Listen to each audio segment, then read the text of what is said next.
bis wengi anu dan sing tiba pelan gawaku bali maneh ning terminal lawas kuwi. Nalika sliramu pamit ning kursi terminal sepi, aku mung iso nyimpen tangis ning ati.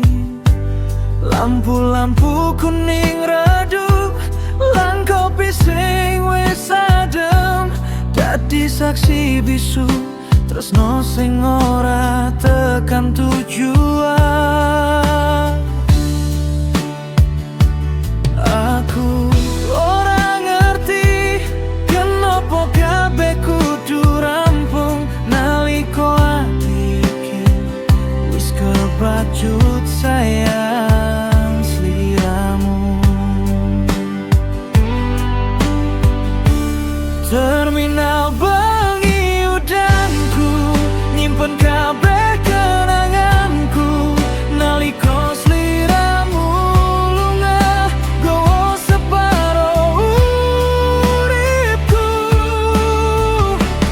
Bis terus mlaku adoh lan aku isin ning kono ngenteni krito lawas sing ora bakal bali maneh.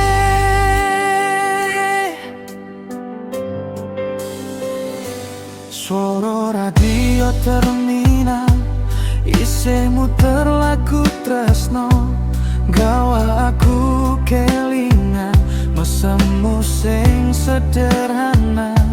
Aku lungguh dewe delo udan jaba kono lan nganti tekan saiki aku durung iso lali. Waktu terus laku nanging rasa iki tetep kaya terminal lawas sing isih ngenteni sliramu. Terminal bengi udanku nyimpen kabeh kenanganku nalika sliramu lunga gowo separo uripku.